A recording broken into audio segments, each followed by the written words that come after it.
اسے سزا دے، کیونکہ دنیا میں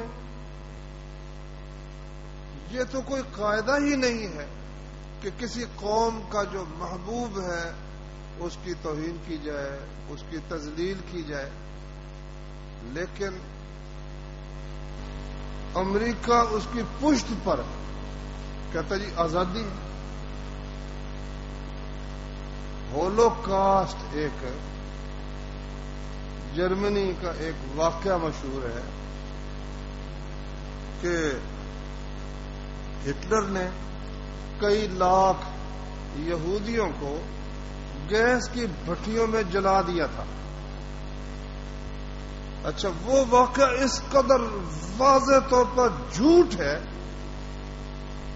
کہ تھوڑے سے غور و فکر سے بھی سمجھ آ جاتی ہے کہ یہ بالکل ہی غلط بیانی ہے، کیونکہ وہ کہتے ہیں کئی لاکھ یہودیوں کو اس نے گیس کی بھٹیوں میں جلا دیا تھا۔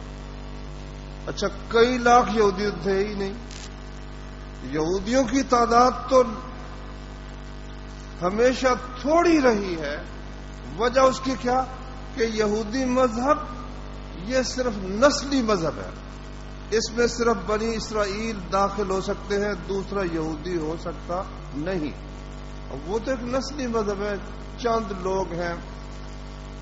پھر اتنے اس میں جھوٹ کے جی ایک کمرہ تھا، وہ کمرہ مثلا 18x20 کا ہوگا، اس میں 700 آدمیوں کو ہٹلر نے گیس کے ساتھ ان کا سانس بند کر کے مار دیا۔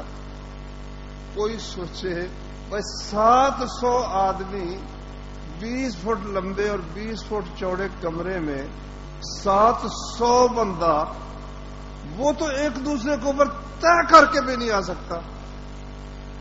لیکن یہودیوں کا آپ دیکھو ان کا کتنا زبردست قبضہ ہے، کتنا تسلط ہے امریکہ پر اور برطانیہ پر اور فرانس پر اور ان سب ملکوں پر، کہ انہوں نے یہ قاعدہ بنا دیا کہ ہولوکاسٹ کے خلاف کوئی شخص اگر یہ کہے گا نا کہ یہ واقعہ نہیں ہوا یا یہودیوں کو نہیں جلایا گیا، اس پر مقدمہ چلایا جائے گا، اس کو جیل میں ڈالا جائے گا۔ اچھا، گالی بھی نہیں، یہ نہیں کہ یہودیوں کو گالی دی ہے یا موسیٰ علیہ الصلوۃ والسلام کی توہین کی ہے، نہیں، کچھ بھی نہیں، صرف یہ کہنا کہ اس کی تحقیق کرو کہ آیا یہ واقعہ ممکن بھی ہے، نہیں، اس کی تحقیق کی بھی اجازت نہیں، یہ کہنے کی اجازت بھی نہیں کہ یہ واقعہ ناممکن ہے، نہیں ہوا، صاف جھوٹ ہے۔ جنہوں نے جرت کی ان کو پکڑ کر عدالت، کیونکہ قانون بنا دیا تھا، پارلیمنٹوں نے قانون بنا دیا کہ ہولوکاسٹ کے خلاف اگر کوئی زبان کھول لے، یہ کہے کہ یہودیوں کو نہیں جلایا گیا، یہ سارا جھوٹ بنایا گیا ہے ہٹلر کو بدنام کرنے کے لیے اور یہودیوں کے خلاف ہمدردی حاصل کرنے کے لیے۔ یہ اتنا کہنے والا ایسا مجرم ہے کہ اس کو مقدمہ چلاؤ اور اس کو 7 سال تک یا کتنے سال اس کے لیے جیل رکھی ہوئی، اور کہتے کیا ہے جی آزادی ہر ایک کو۔ اتنی آزادی تم نہیں دیتے ایک طرف، اور ایک جو دنیا میں سب سے زیادہ لوگوں کا محبوب شخصیت ہے محمد الرسول اللہ صلی اللہ علیہ وسلم، ان کی شان میں گستاخی کرنے والے کے متعلق کہتے ہو کہ یہ جی اس کا حق ہے اور اس کو آزادی حاصل ہونی چاہیے، ہم آزادی کے متوالے۔ میرے بھائیوں، سب سے پہلے تو ہمیں دیکھنا یہ ہے کہ ہمارا نبی کریم صلی اللہ علیہ وسلم سے تعلق کیا ہے، اس تعلق کے بعد بات بنتی ہے نا۔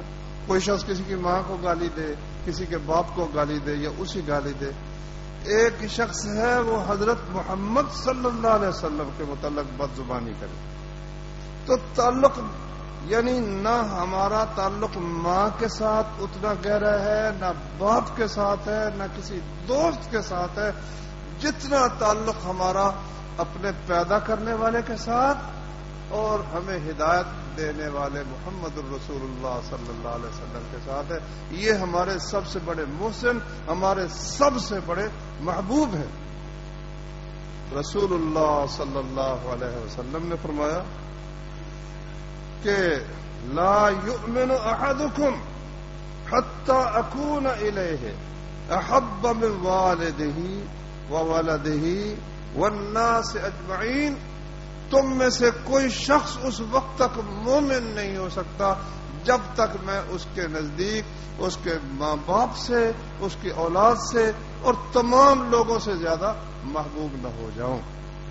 صحیح بخاری میں حدیث ہے، ایک دفعہ رسول اللہ صلی اللہ علیہ وسلم سے عمر بن خطاب رضی اللہ عنہ نے کہا انت احب الیہ، یا رسول اللہ آپ مجھے ہر چیز سے پیارے ہیں، ہاں میری جان مجھے زیادہ عزیز ہے، اور میں نہیں، ابھی نہیں، جب تک میں تمہاری جان سے بھی زیادہ عزیز نہ ہو جاؤں۔ انہوں نے کہا یا رسول اللہ اب آپ میرے نزدیک میری جان سے بھی زیادہ عزیز ہے، فرمایا اے عمر اب وہ وقت ہے کہ تو صحیح مومن ہوا ہے۔ صحیح ایمان کا تقاضا یہ ہے کہ حضرت محمد صلی اللہ علیہ وسلم آدمی کے نزدیک تمام لوگوں سے بڑھ کر، اپنی جان سے بڑھ کر پیارے ہوں۔ سورہ احزاب میں اللہ نے فرمایا النبی اولا بالمؤمنین من انفسہم، یہ نبی مومنوں پر ان کی جان سے زیادہ حق رکھتا ہے۔ اگر کسی کی جان کو خطرہ ہے تو اس کا دفاع جو کرتا ہے اتنا حق اپنی جان کے دفاع کا نہیں ہے جتنا حق حضرت محمد صلی اللہ علیہ وسلم کا ہم پر ہے۔ اللہ تعالیٰ نے سورہ توبہ میں کئی چیزیں گنی جو انسان کو پیاری ہوتی ہے نا، تقریباً کوئی چیز چھوڑی نہیں ہے اللہ تعالیٰ نے، یعنی خلاصہ نکال کے ساری چیزیں گن کر پھر فرمایا قل ان کان آباؤکم، کہہ دے اگر تمہارے باپ، وہ ابناؤکم اور تمہارے بیٹے اولاد تمہاری، وہ اخوانکم تمہارے بھائی، وہ ازواجکم تمہاری بیویاں، وہ عشیرتکم تمہارے خاندان، کوئی باقی رہے گا؟ سارے بندے آ گئے نا۔ وہ اموال اقترفتموها، وہ مال جو تم نے کمائے ہیں، وہ تجارت تخشون کسادها، وہ تجارت جس کے مندہ پڑنے سے تم ڈرتے ہو، ومساکن ترضونها، اور وہ محلات اور مکانات جو ساری زندگی محنت کر کے تم نے بنائے ہیں بہتر سے بہتر اور تمہیں بڑے پیارے ہیں، یہ سب کچھ احب الیکم من اللہ ورسولہ وجہاد فی سبیلہ فتربصوا حتی یأتی اللہ بامرہ، اگر یہ تمہیں اللہ اور اس کے رسول سے زیادہ پیارے ہیں، اپنی جان زیادہ پیاری ہے، والد صاحب زیادہ پیارے ہیں، بیوی زیادہ محبوب ہے، دوست، خیش و اقارب، خاندان، تجارت، کاروبار، اپنا مکان، کوئی چیز بھی ان میں سے تمہیں اگر اللہ سے زیادہ پیاری ہے، اس کے رسول صلی اللہ علیہ وسلم سے زیادہ پیاری ہے اور اس کی راستے میں جہاد کرنے سے زیادہ پیاری ہے، فَتَرَبَّصُوا حَتَّى يَأْتِيَ اللَّهُ بِأَمْرِهِ، پھر انتظار کرو کہ اللہ اپنا فیصلہ لے آئے، اپنا حکم لے آئے، اللہ کا عذاب تم پر آ جائے۔ وَاللَّهُ لَا يَهْدِي الْقَوْمَ الْفَاسِقِينَ، اللہ فاسقوں کو، نافرمانوں کو کبھی سیدھا راستے کی توفیق عطا نہیں فرماتا۔ تو یہ ہے بھائی ہمارا تعلق اپنے نبی کریم صلی اللہ علیہ وسلم کے ساتھ۔ اللہ تعالیٰ نے ہمیں احسان کے طور پر فرمایا لقد من اللہ علی المؤمنین، اللہ نے ایمان والوں پر احسان کیا، اذ بعث فیہم رسولا من انفسہم، جب خود ان میں سے ایک رسول مبعوث فرمایا، یتلو علیہم آیاتہ، ان پر اس کی آیات پڑھتا ہے، ویزکیہم، ان کو پاک کرتا ہے، وَيُعَلِّمُهُمُ الْكِتَابَ وَالْحِكْمَةَ، ان کو کتاب و حکمت کی تعلیم دیتا ہے۔ اللہ دوسری جگہ فرمایا لَقَدْ جَاءَكُمْ رَسُولٌ مِّنْ أَنفُسِكُمْ، تمہارے پاس ایک رسول آیا خود تم میں سے، فرشتہ نہیں جس کو خبر ہی نہیں کہ بیماری کیا ہوتی ہے، بھوک کیا ہوتی ہے، رشتہ داری کیا ہوتی ہے، بیٹوں اور اولاد کی محبت کیا ہوتی ہے، دوستوں سے تعلق کیا ہوتا ہے، کسی کو جدائی کا صدمہ کیا ہوتا ہے، بیماری کیا چیز ہوتی ہے، اسے پتہ ہی نہیں فرشتے کو۔ کئی بڑا کہتا ہے جی نور نبی صلی اللہ علیہ وسلم نور تھے، اپنی طرح سے بڑی تعریف کرتے ہیں، نور کو خبر کیا ہے کہ اگر مجھے بخار ہے، نور کو کیا پتا بخار کیا ہوتا ہے؟ میرے لیے نور میں کوئی نمونہ نہیں ہے، فرشتے میں میرے لیے کیا نمونہ؟ نہ وہ کبھی بیمار ہوا، نہ اسے بھوک لگی، نہ اسے پیاس لگی. میرے لیے نمونہ ہے حضرت محمد صلی اللہ علیہ وسلم، جو انسان تھے آدم علیہ السلام کی اولاد سے. ہر وہ تکلیف جو انسانوں پر آتی ہے وہ ان پر بھی آتی تھی، وہ سب رشتہ داریاں جو انسانوں کی ہوتی وہ ان کی بھی ہوتی تھی. اس لیے اللہ نے فرمایا لقد جاءکم رسول من انفسکم عزیز علیہ ما عنتم، کہ جن چیزوں سے تمہیں تکلیف ہوتی ہے، تم مشقت میں پڑتے ہو، مصیبت میں پڑتے ہو، میرے پیغمبر کو وہ چیز بڑی شاق گزرتی ہے، شاق گزرتی ہے. تمہیں جو چیز تکلیف دیتی ہے میرے پیغمبر پر شاق گزرتی ہے. عزیز علیہ ما عنتم، جن چیزوں سے تم مشقت میں پڑتے ہو میرے پیغمبر پر وہ بڑی شاق گزرتی ہے. حریص علیکم، وہ تم پر بڑا حریص ہے، اس کو بڑی لالچ ہے کہ یہ میرے باپ آدم کی اولاد جہنم میں نہ چلی جائے. فرمایا نبی کریم صلی اللہ علیہ وسلم نے میری اور تمہاری مثال ایسے ہے جیسے ایک شخص نے آگ جلائی، آگ جل رہی تھی اور پروانے وہ نہ اس میں بے تحاشا گرتے ہیں بے اختیار، وہ ان کو پکڑ پکڑ کر روکتا ہے، بھائی آگ میں مت گرو. اسی طرح تم جہنم میں گرتے ہو، میں تمہاری کمر سے پکڑ پکڑ کر تمہیں روکتا ہوں کہ جہنم میں مت گرو. اللہ نے قرآن میں فرمایا لعلک باخع نفسک اللہ یکونوا مؤمنین، اے نبی شاید آپ اس غم میں کہ یہ لوگ مسلمان کیوں نہیں ہو جاتے، یہ جہنم سے کیوں نہیں بچ جاتے، آپ شاید اپنے آپ کو ہلاک ہی کر لیں گے. اتنا بھی کیا غم ہوا، اتنی بھی کیا فکر ہوئی. اللہ اپنے نبی کو تسلی دے رہا تھا. کیسا مہربان نبی، کیسا ہمدرد نبی، تمام انسانوں کا ہمدرد نبی. اللہ اکبر. اللہ تعالیٰ نے ہمیں یہ نعمت عطا فرمائی، اس لیے فرمایا لقد من اللہ علی المؤمنین، اللہ نے ایمان والوں پر احسان فرمایا کہ ایسا نبی ہمیں عطا فرمایا. کچھ رہنما ایسے ہیں دنیا میں، بڑے بڑے فاتح گزرے ہیں، انہوں نے ملک فتح کیے، لاکھوں قتل کر دیے. کچھ ایسے ہیں کہ وہ جناب گوتم بدھ کی طرح وہ غاروں میں بیٹھے رہے. ہمارے نبی صلی اللہ علیہ وسلم دنیا بھی ساتھ، دین بھی ساتھ. اور دعا ہمیں کیا سکھائی؟ ربنا آتنا فی الدنیا حسنۃ وفی الآخرۃ حسنۃ.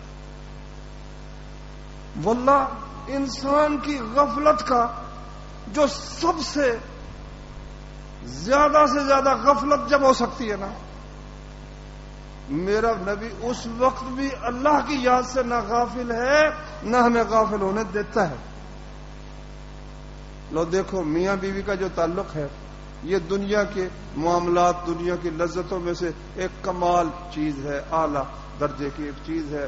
جب انسان اس لذت میں کھو جاتا ہے میرا نبی اس وقت بھی دعا کرتا ہے اللہم جنبنا الشیطان وجنب الشیطان ما رزقتنا.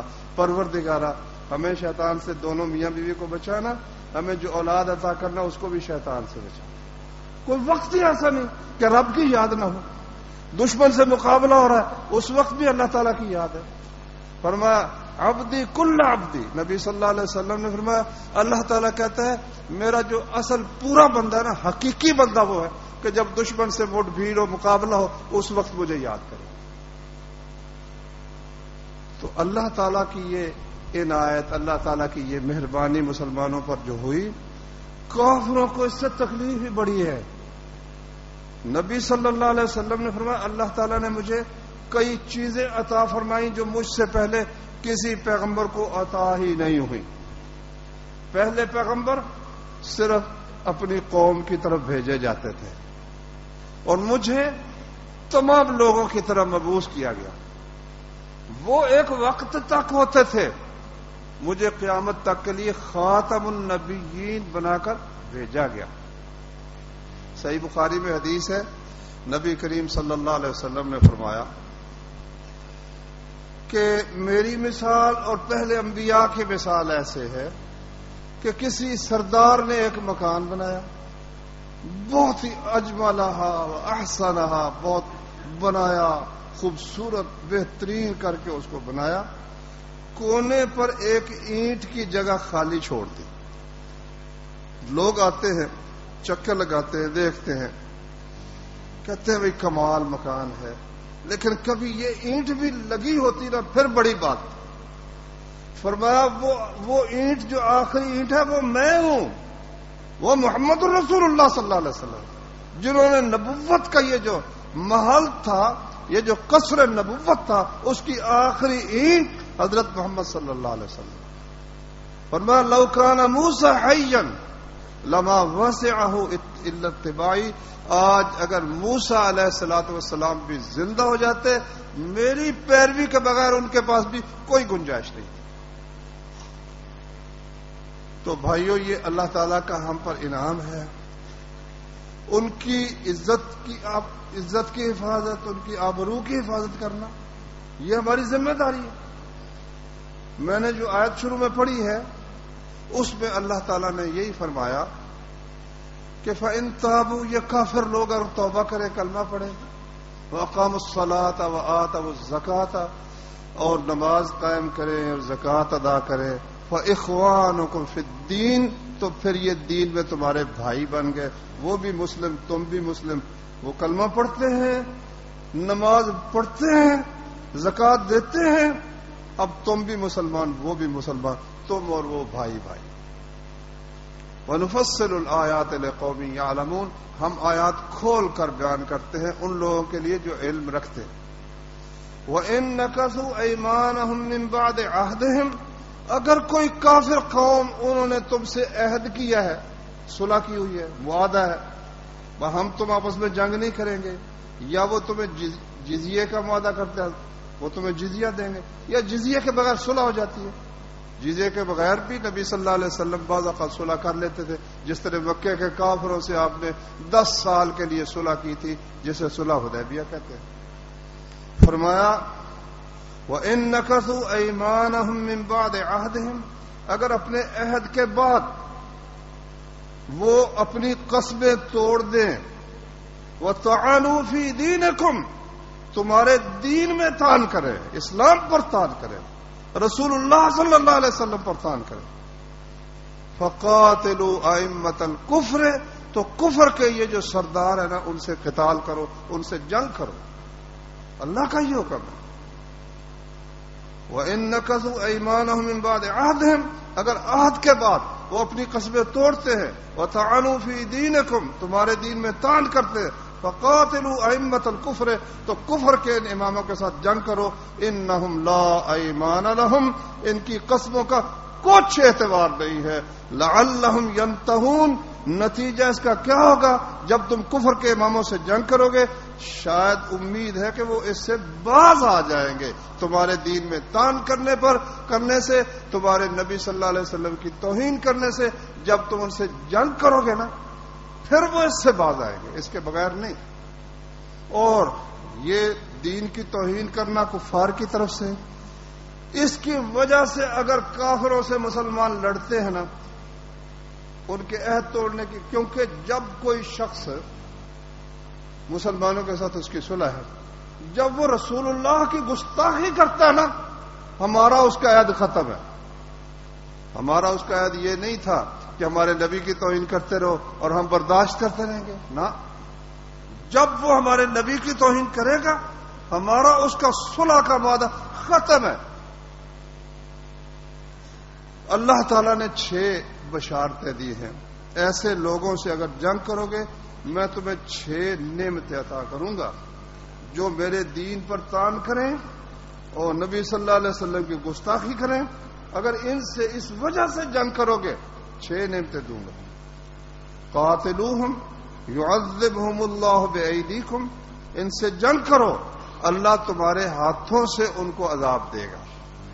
اس سے پہلے موسیٰ علیہ الصلوۃ والسلام سے پہلے فرعون کے غرق ہونے تک اللہ تعالیٰ نے یہ نظام دنیا میں رکھا کہ جب کفار پیغمبر کو جھٹلاتے تھے، اللہ کی طرف سے عذاب آتا تھا.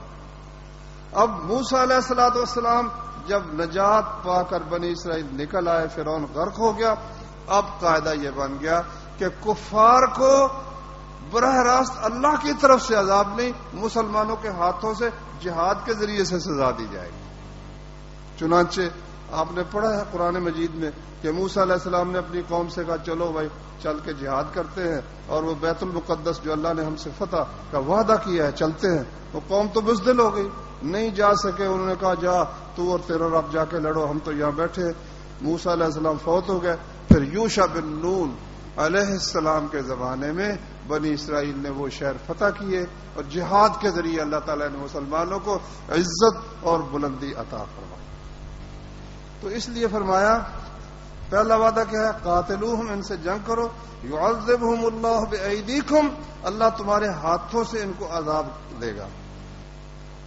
ویخزہم، یعذبہم اللہ بایدیکم ویخزہم، اللہ ان کو ذلیل و رسوا کرے گا.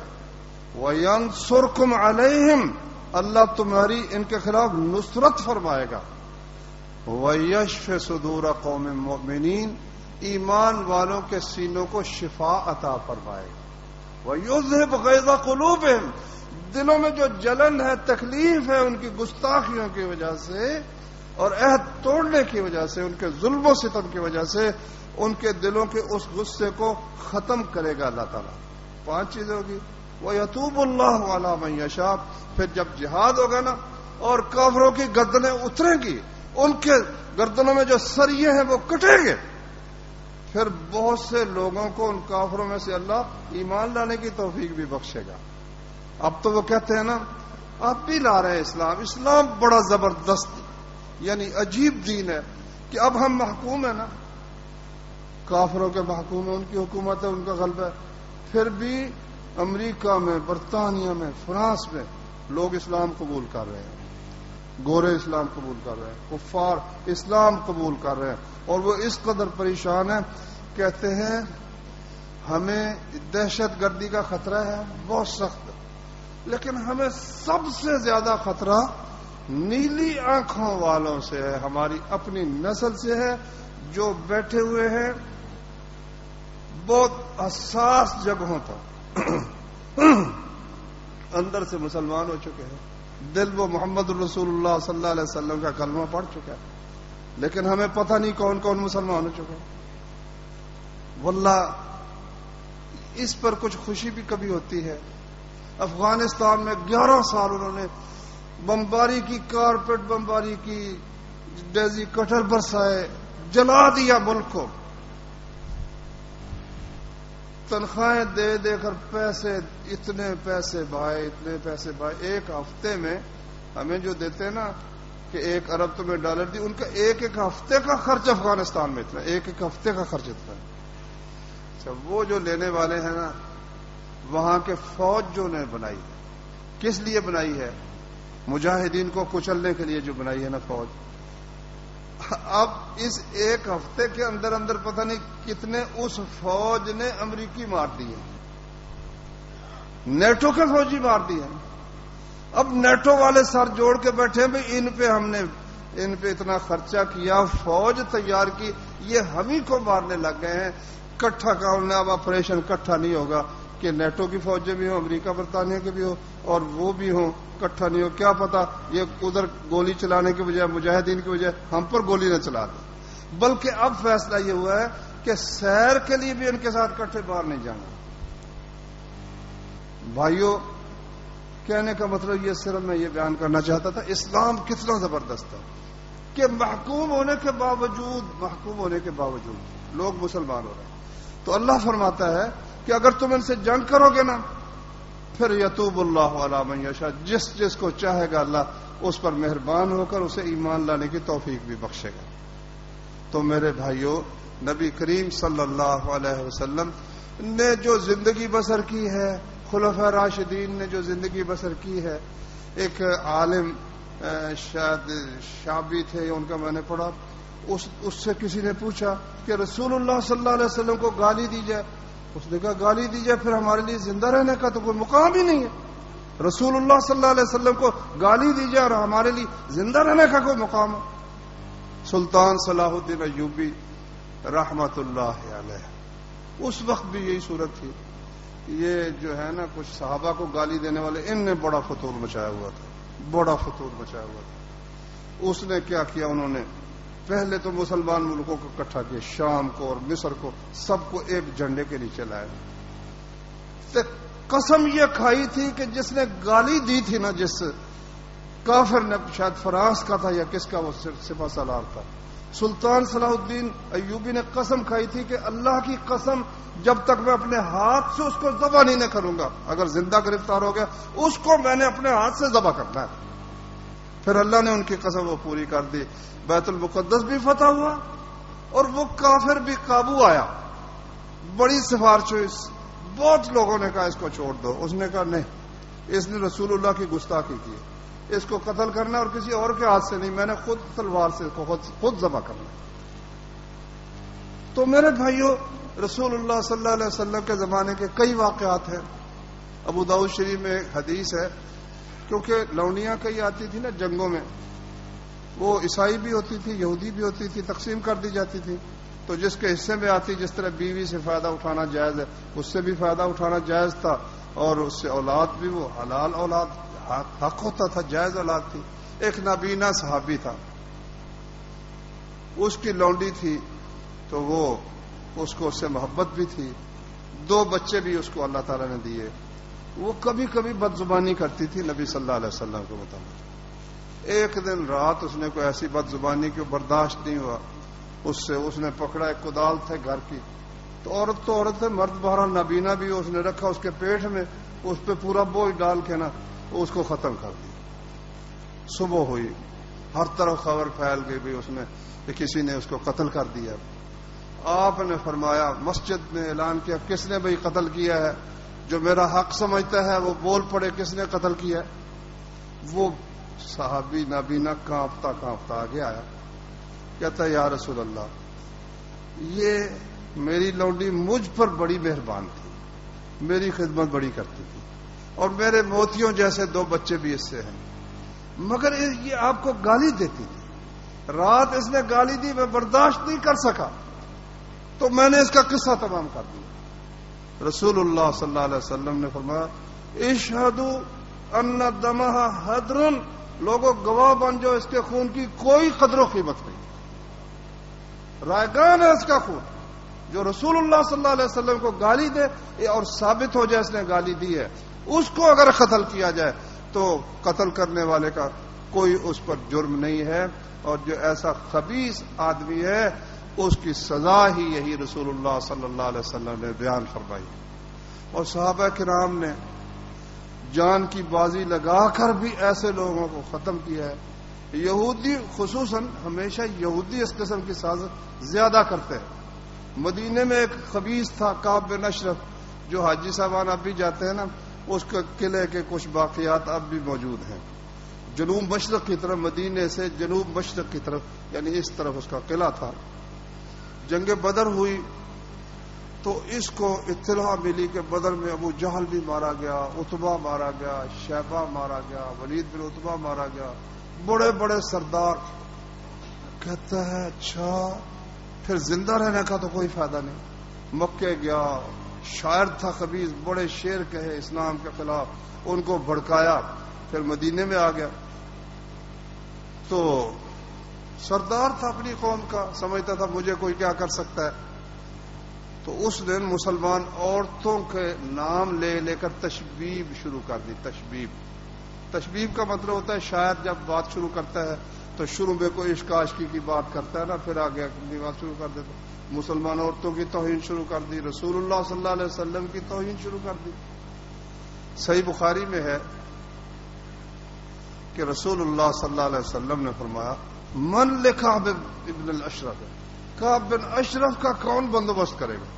فإنه قد آذى الله ورسوله، اس نے اللہ اور اس کے رسول کو ایذا پہنچائی ہے، کوئی ہے جو اس کا بندوبست کرے؟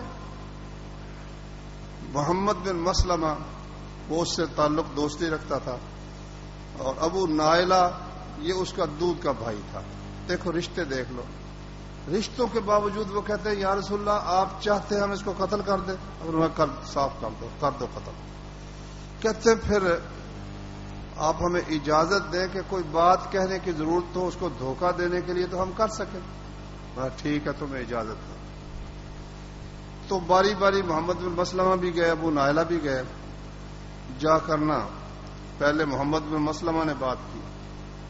کہتا ہے بات یہ ہے کہ یہ ہم کلمہ تو پڑھ بیٹھے ہیں لیکن ہمیں اس نے نا مصیبت میں ڈال رکھا. روز ہی چندہ مانگتا ہے, مہاجرین آئے ان کے لیے پیسے دو, فلاں ضرورت کے لیے پیسے دو. اچھا اب اس میں کوئی غلط بیانی بھی نہیں تھی نا. ایک تو ہے نا کہ وہ جھوٹ بولتے غلط بیانی کرتے, لیکن بس بات کا اس نے رخ ایسا بنا لیا نا. کہتا ہے ابھی اور تم محتاج آؤ گے, کوئی فکر نہ کرو, ابھی اور تمہیں پتہ چل مزہ آئے گا. کہتا ہے ٹھیک ہے لیکن بات یہ ہے کہ ہم بیعت کر بیٹھے, اب ہم اخیر نتیجہ دیکھنے سے پہلے ہم اس کو چھوڑ نہیں سکتے. تو میں ایک کام کے لیے آپ کے پاس آؤں. کیا کام ہے؟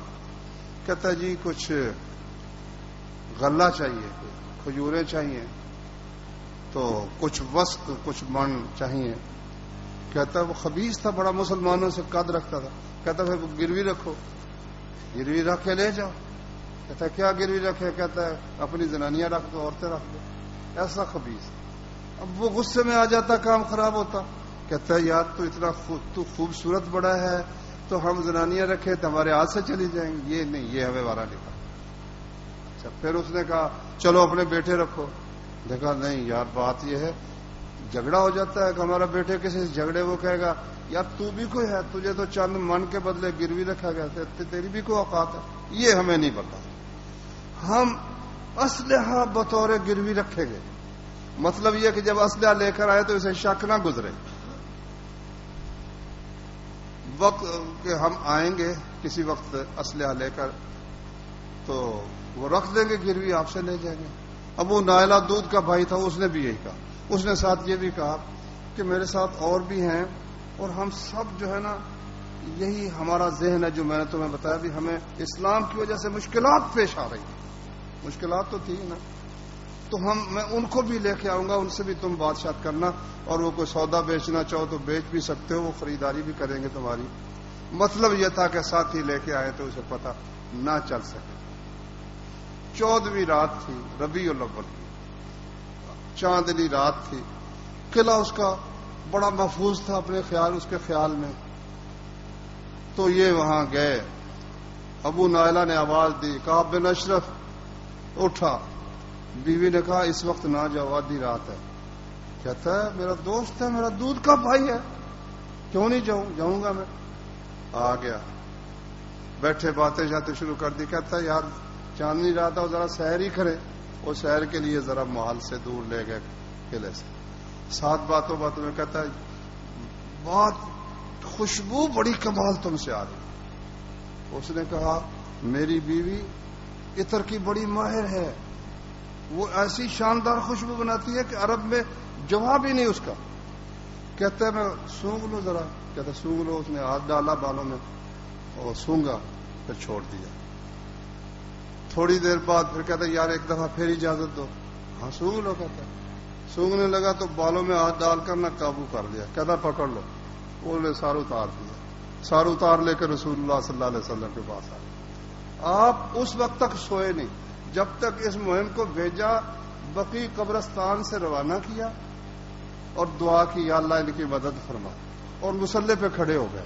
ادھر اللہ کا نبی دعا کر رہا ہے, وہ کاروائی میں مصروف ہے. تو ادھر جب آئے قریب آ کر انہوں نے تکبیر کی, نعرہ تکبیر.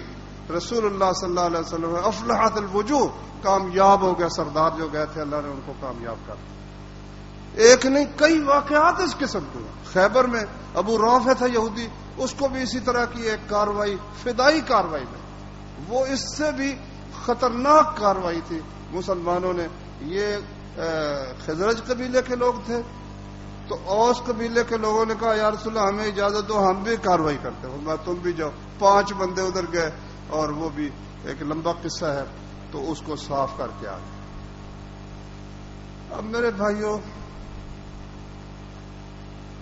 بات بندہ کرے تو کیا کرے.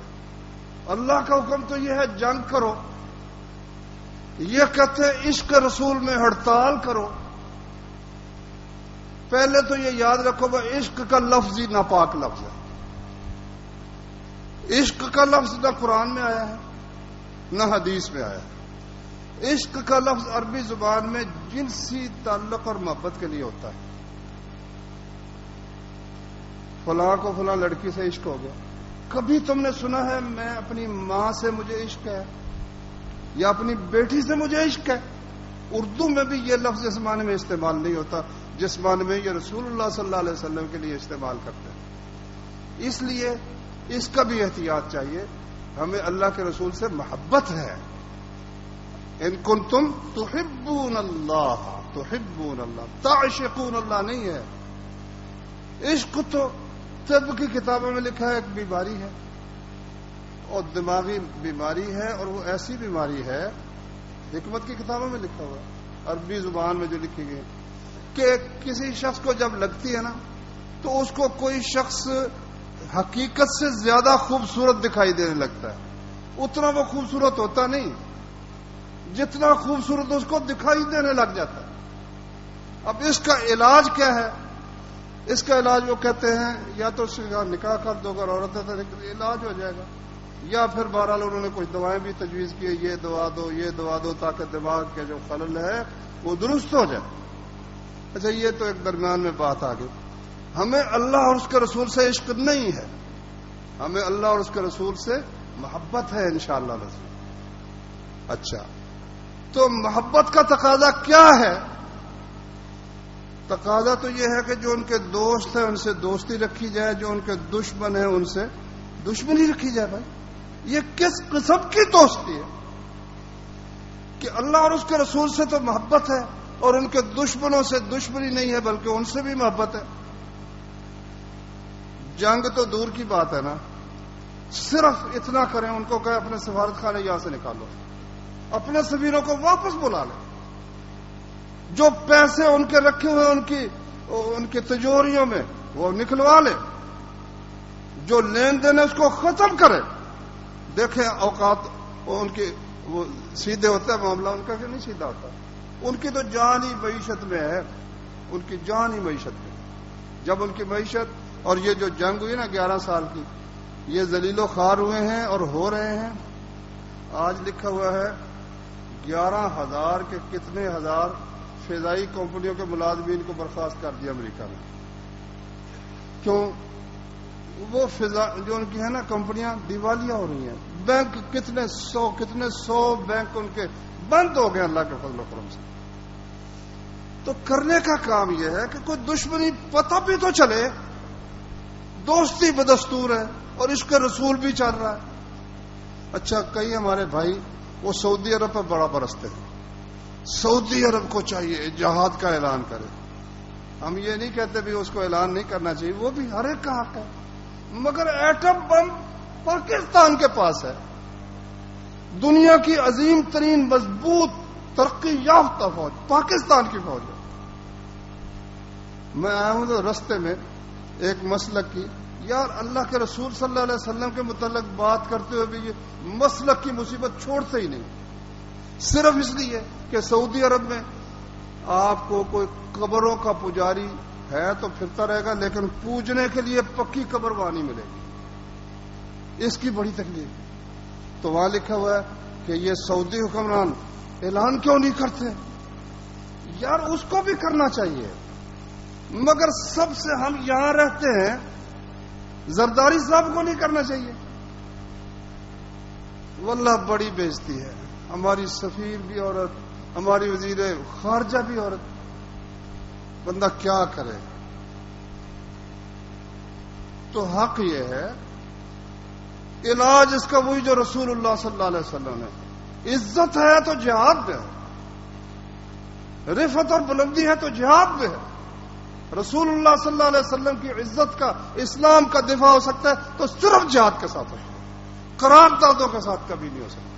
قراردادوں کے ساتھ نہ کشمیر آزاد ہو سکتا ہے اور نہ فلسطین آزاد ہو سکتا ہے، نہ میانمار جو ہے برما اس کے مسلمان آزاد ہو سکتے ہیں۔ نہ افغانستان کے مسلمانوں کو آزادی مل سکتی ہے.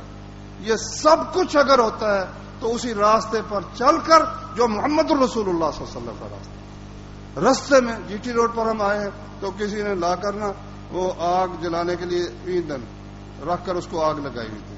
بتاؤ اس سڑک کو بند کرنے سے امریکہ کو کیا تکلیف کیا ہے؟ اس کو کیا تکلیف ہے؟ تو تکلیف تو اس سے ہے کہ سب سے پہلے کہا جائے جب ہمارے نبی صلی اللہ علیہ وسلم کی تم توہین کرو گے ہمارا تمہارا تعلق ختم ہے.